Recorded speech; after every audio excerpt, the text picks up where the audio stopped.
તો ટ્રાફિકના નિયમોનું પાલન નહીં કરો તો થશે કડક કાર્યવાહી। કાયદાનું કડક પાલન કરાવવા હાઈકોર્ટે સરકાર અને પ્રશાસનને આપ્યા છે નિર્દેશ। રોંગ સાઇડ ડ્રાઇવિંગ, સિગ્નલ ભંગ અને ટ્રાફિકના અન્ય નિયમોનું ચુસ્ત પાલન કરાવવા કોર્ટની સૂચના। ટ્રાફિક પોલીસની ખાલી પડેલી પોસ્ટ સત્વરે ભરવા પણ સરકારને ટકોર। લોકો પોતાની મજા માટે કાયદાનો ભંગ કરે એ વ્યાજબી નહીં હોવાનું કોર્ટનું અવલોકન રહ્યું।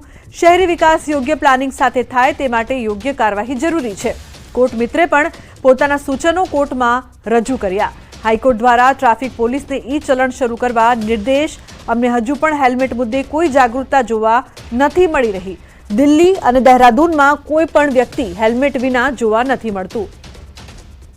तो फोन लाइन पर संवाददाता मौलिक जोड़ाया छे वधु माहिती आपवा माटे। मौलिक, जे प्रकारथी कोर्ट द्वारा जे वात करवामां आवी छे, शुं अपडेट्स आ मामले?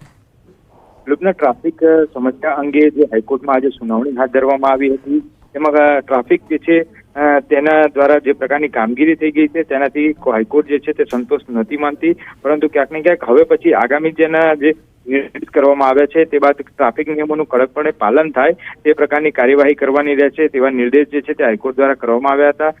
મહત્વનું છે કે રોંગ સાઇડ ડ્રાઇવિંગ કરવું અને અન્ય જે સિગ્નલ ભંગના અત્યારે હાલ ગુના બની રહ્યા છે તેના માટે કોર્ટે કડક પાલન કરવા માટે સૂચના આપી છે। સાથે સાથે ટ્રાફિકમાં પોલીસ તરીકે ભરતી કરવા માટેની જે ટકોર જે છે તે પણ સત્વરે કરવા માટે અત્યારે હાલ ટકોર કરી હતી સરકારને। બીજી બાજુ શહેરી વિભાગને અને ટાઉન પ્લાનિંગ જે છે તે પણ યોગ્ય રીતે થાય, જેના કારણે ભવિષ્યમાં કોઈ પણ પ્રકારની ટ્રાફિક સમસ્યા ન સર્જાય તે બાબતે પણ જરૂરી સૂચન જે છે તે કોર્ટ તરફથી કરવામાં આવ્યા હતા। કોર્ટ મિત્રે પોતાના અલગ અલગ મુદ્દાઓ જે છે તે કોર્ટ સમક્ષ રજૂ કર્યા હતા, જેમાં ક્યાંક ને ક્યાંક અત્યાર સુધી હાલ જે પ્રવર્તમાન કાયદાઓ જે છે તેનું ચુસ્તપણે પાલન નહોતું થતું તે બાબતની પણ। જી બિલકુલ, આભાર સમગ્ર માહિતી બદલ।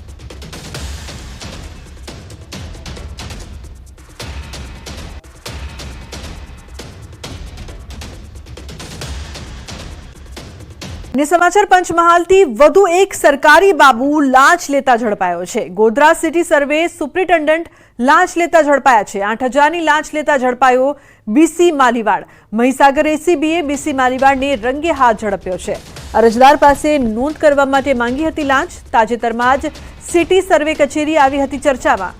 અરજદારો પાસે નાણાં લઈને કામગીરી કરવામાં આવતી હોવાના પણ આક્ષેપો થયા હતા।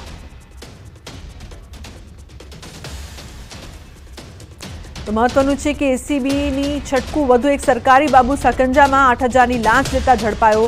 ગોધરા સિટી સર્વે સુપ્રિન્ટેન્ડન્ટ પકડાયો। અમદાવાદ એમસી દ્વારા 2 ક્લિનિક સીલ કરાયા છે। શહેરના દક્ષિણ ઝોનના લાંભા વોર્ડના અનઅધિકૃત રીતે તબીબી સારવાર આપતા ઇસમો સામે કાર્યવાહી કરાઈ। લાંભા વોર્ડમાં માનવ સેવા ક્લિનિકમાં ડોક્ટર કૌશલ પારેખ બીએમએસ તબીબ દ્વારા ચલાવવામાં આવે છે, પરંતુ સ્થળે ચકાસણી કરતા ડોક્ટર કૌશલ પારેખ હાજર ન હતા। તેમની જગ્યાએ કોઈ અનઅધિકૃત વ્યક્તિ દર્દીઓને સારવાર આપતો હોવાનું ધ્યાને આવ્યું, જેથી આરોગ્ય વિભાગે ક્લિનિકને સીલ કરી ક્લિનિક પરના વ્યક્તિએ આજે 9 વ્યક્તિને સારવાર આપી। બીજી તરફ લાંભા વોર્ડ વિસ્તારમાં વારસી ક્લિનિક ડોક્ટર એચએસ સૈયદનાને તબીબી સારવારની મંજૂરી હજુ સુધી નથી મળી, તેથી આ ક્લિનિક પણ સીલ કરાઈ।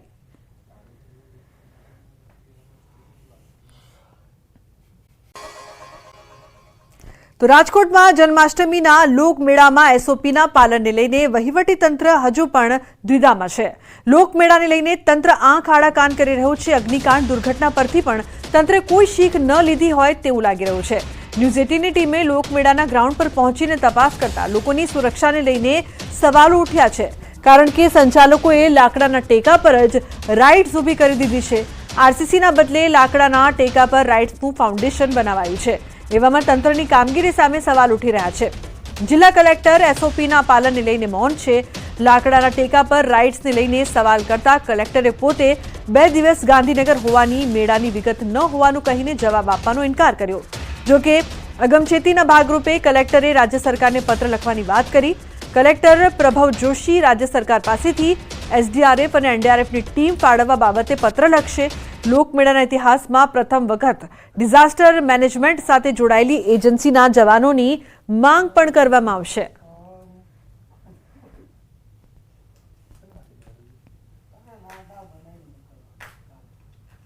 સૌરાષ્ટ્રના સૌથી મોટા લોકમેળાને શરૂ થવાને આડે હવે બસ ગણતરીના જ કલાકો બાકી બચ્યા છે ને ત્યારે રાજકોટ જિલ્લા કલેક્ટર પ્રભવ જોશીએ મૌન સેવી લીધું હોવાનું છે તે સામે આવ્યું છે. ખાસ કરીને રાજ્ય સરકાર દ્વારા જે એસઓપી બનાવવામાં આવી છે તે કડક એસઓપીનું પાલન છે. તે રાજકોટના રેસકોર્સ મેદાન ખાતે યોજાનાર સૌરાષ્ટ્રના સૌથી મોટા લોકમેળા ખાતે થશે કે કેમ તે અંગે પણ હાલ અત્યારે સવાલો છે તે ખાસ કરીને સામે આવી રહ્યા છે. કડક એસઓપીના પાલનને લઈને જ ચાર વખત જે વર્ષોથી જે યાંત્રિક રાઇડના સંચાલકો કે જે હરાજી સહિતની પ્રક્રિયાઓમાં ભાગ લેતા હતા તેઓ આ વખતે અળગા રહ્યા છે અને તેના જ કારણે ખાનગી મેળો યોજનારા જે સંચાલકો છે તે મેદાનમાં આવ્યા હતા અને માત્ર એક જ વ્યક્તિએ 1.27 કરોડ રૂપિયાની અંદર 31 રાઇડના પ્લોટ છે તે ખરીદ કરી લીધા છે ને ત્યારબાદ તેણે આ તમામ જે પ્લોટ છે તે ઓનની અંદર વેચી દીધા હોવાનું છે તે સામે આવ્યું છે. ખાસ કરીને કલેક્ટર દ્વારા શરૂઆતથી જ કહેવામાં આવતું હતું કે યાંત્રિક રાઇડના સંચાલકોએ ફાઉન્ડેશન બનાવવું ફરજિયાત છે, આરસીસીનું ફાઉન્ડેશન બનાવવું ફરજિયાત છે, પરંતુ અહીંયા જોઈ શકાય છે કે કઈ રીતે માત્ર લાકડાના જે ટેકા છે, લાકડાના જે ટુકડાઓ છે તેને ખાસ કરીને અહીંયા ફાઉન્ડેશન તરીકે તેનો ઉપયોગ કરવામાં આવ્યો છે. વર્ષોથી આ જ પ્રકારે લાકડાના જે ટુકડા હોય છે કે જેને અહીંયા રાખવામાં આવતા હોય છે અને આનું જ ફાઉન્ડેશન છે તે બનાવવામાં આવતું હોય છે. ત્યારે શરૂઆતથી જ જે એસઓપીની વાત કરવામાં આવી રહી હતી તે એસઓપીનો જાણે કે છેદ ઉડી ગયો હોય. અમરેલી શહેરમાં આ વખતે જન્માષ્ટમીનો મેળો નહીં યોજાય. શહેરમાં દર વર્ષે 2 લોકમેળાનું આયોજન કરાય છે, પણ આ વર્ષે એક પણ મેળો નહીં યોજાય. સરકારની કડક ગાઈડલાઈનના પગલે આ વખતે દરેક મેળા આયોજકોએ હાથ ખંખેરી લીધા છે. જિલ્લાના સૌથી મોટા અને ભવ્ય લોકમેળાનું આયોજન કરતી સારહી યુથ ક્લબના સંચાલકો પણ પાછળ ખસી ગયા છે. રાજકોટ અગ્નિકાંડ બાદ સરકારે લોકમેળાને લઈને પણ કડક એસઓપી બનાવી છે. કેટલાક નિયમો ખૂબ જ આકરા છે. એવામાં શહેરના બંને મેળા બંધ રહેતા લોકોમાં નિરાશા છે. જોકે જિલ્લામાં સાવરકુંડલા, રાજુલા, જાફરાબાદ, બગસરામાં લોકમેળો યોજાશે, જેની તડામાર તૈયારીઓ ચાલી રહી છે. આ વખતે મેળો નહીં કરવાનું કારણ સરકારશ્રીની જે એસઓપી છે એ નવી એસઓપી જે ખૂબ જ અમારા માટે પાળવી અઘરી છે. તેમાં એક નિયમ એવો પણ છે કે ગ્રાઉન્ડમાં આટલી કેપેસિટીને લોકો આવે ને વધારે તો તમારે મેળો બંધ કરી દેવો.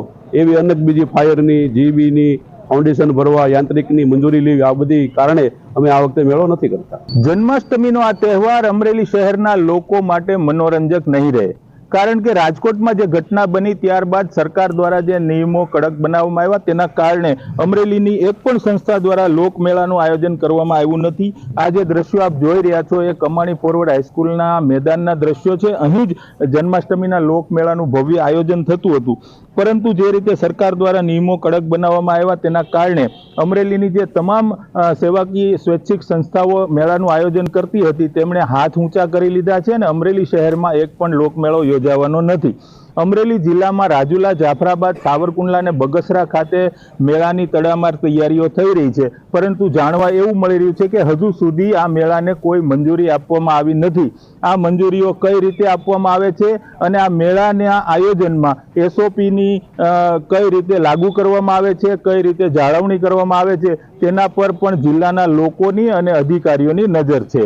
રાજન ગઢિયા, ન્યૂઝ 18 ગુજરાતી, અમરેલી. મહાનગરપાલિકાના આરોગ્ય વિભાગ દ્વારા તહેવારોને ધ્યાનમાં લઈને ચેકિંગ હાથ ધરાયું છે. ફરસાણ અને મીઠાઈની દુકાન પર ચેકિંગ હાથ ધરવામાં આવ્યું. શહેરના એમજી રોડ, જમાદાર શેરીમાં ફરસાણ અને મીઠાઈની દુકાનમાં તપાસ કરવામાં આવી અને વિવિધ ફૂડ સેમ્પલને પરીક્ષણ માટે મોકલવામાં આવ્યા. તહેવારોને ધ્યાનમાં રાખીને આરોગ્ય વિભાગ હરકતમાં આવ્યું અને ભેળસેળયુક્ત અને હલકી ગુણવત્તાવાળા ખોરાકનું વેચાણ કરતા વિક્રેતાઓ પર તવાઈ બોલાવવામાં આવી. સાબરકાંઠા જિલ્લામાં વરસાદ ખેંચાતા મગફળીના પાકમાં ઢોર અને ફૂગજન્ય રોગચાળો ફેલાયો છે. ખેડૂતોને ભારે નુકસાન થતા ચિંતિત બન્યા છે. એક તરફ વરસાદ ઓછો છે તો બીજી તરફ ભૂંડ અને ઈયળના ત્રાસ પછી મગફળીના પાકમાં ફૂગજન્ય રોગચાળો વકર્યો છે, જેના કારણે પાકને મોટા પાયે નુકસાન થયું છે. સફેદ ફૂગ અને કાળી એમ 2 પ્રકારની ફૂગ મૂળમાં લાગતા જે ઉત્પાદન મળવું જોઈએ તે મળતું નથી અને છોડના મૂળ કોહવાઈ જાય છે. છોડમાં સુકારો આવી જતા ખેતરો પણ સાફ થઈ ગયા છે. જીવાત એટલી બધી પડી શકે કે ન પૂછેવાતી, કોઈનો પાર જ નથી. અને ખર્ચો એક વીઘા તો દવાનો ખર્ચો 1500-1600 રૂપિયા, 2000 રૂપિયા જેવી દવા એવો ખર્ચો લાગે છે. બિયારણ 3000 રૂપિયા, ગોરાન કટ્ટું છે. અત્યારે દવા બી મોંઘી પડે છે. એટલે પાણીની જરૂર છે. તો રાતનો લાઇટ છે એટલે રાતના ભૂંડ વિતારે પાણી ના મળે એટલે આ સમસ્યાઓ છે. તો દિવસની લાઇટ આપવા મહેરબાની સરકારશ્રી.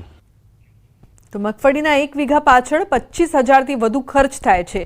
આ સિઝનમાં ફૂગજન્ય રોગ ઉપરાંત કાતરા અને હવે ડોર જેવી જીવાત પડતા પાકને નષ્ટ કરી રહી છે. મોંઘીદાટ દવાઓનો છંટકાવ કરવા છતાં પણ આ ડોરનો ઉપદ્રવ બંધ થતો નથી. બીજી તરફ વરસાદ ન પડતા દવાઓ જમીનમાં ઉતરતી નથી અને ડોરનો નાશ થતો નથી, જેના કારણે ખેડૂતો હાલ તો સરકારની કોઈ સહાય મળે તેની આશા રાખી રહ્યા છે.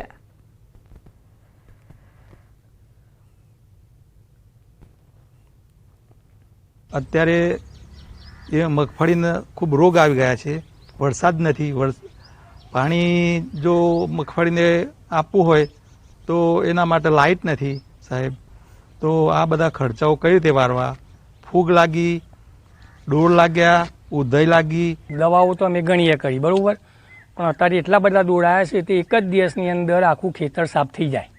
કારણ કે ટાપો પડી જાય, અમુક જગ્યાએ ટાપો પડી જાય છે બરાબર. એટલે દોડ આવે ને એટલે ખેડૂત પાયમાલ જ થવાનું છે. કારણ કે દોડની કોઈ એવી એટલી બધી દવા નથી, અને દોડની દવા નાખે તો અત્યારે વરસાદ નહીં. વરસાદ હોય તો અંદર દવા જાય ને જમીનની અંદર. તો આ વર્ષ જાણે કે ખેડૂતો માટે ભારે હોય તેમ લાગી રહ્યું છે, કારણ કે એક તો વરસાદની ઘટ અને પાકમાં વિવિધ ઈયળોનો ઉપદ્રવ અને ફૂગજન્ય રોગને લઈને ખેડૂતોના હાથમાં આવેલ કોળીઓ છીનવાયો છે. ત્યારે ધરતીપુત્રો સરકાર પાસે સહાયની આશા રાખી રહ્યા છે.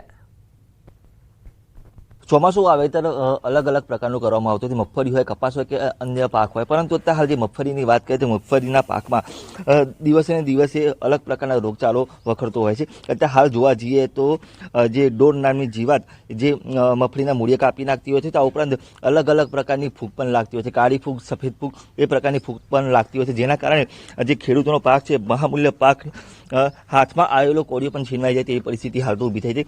દ્રશ્યોમાં જે રીતે દેખી શકાય છે તે રીતે જે મગફળીનો પાક છે તે તમામ ખાસ કરીને નષ્ટ થઈ ગયો છે, જેના કારણે ખેડૂતોને જે ખર્ચો કરે છે ખર્ચા ઉપર, પરંતુ એનાથી પણ લાખો રૂપિયાનું નુકસાન થઈ શકે તેમ છે. એટલે હાલ તો ખેડૂત સરકાર પાસે કોઈ સહાયની માંગ કરી રહ્યા છે.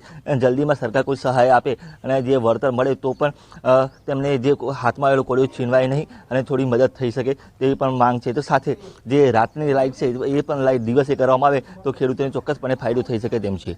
અમદાવાદ શહેરમાં વરસાદ વચ્ચે બસ અટવાઈ છે. વિજયનગર ક્રોસિંગ પાસે બનાવેલા ઢાળ પર બસ અટકી. ઇલેક્ટ્રિક બસ ઢાળ ન ચડી શકી. ઇલેક્ટ્રિક બસને કરવામાં આવી ટોઈંગ. ક્રોસિંગ પાસે બનાવેલા ઢાળને લઈને અનેક વાહન ચાલકો થઈ રહ્યા છે હેરાન પરેશાન.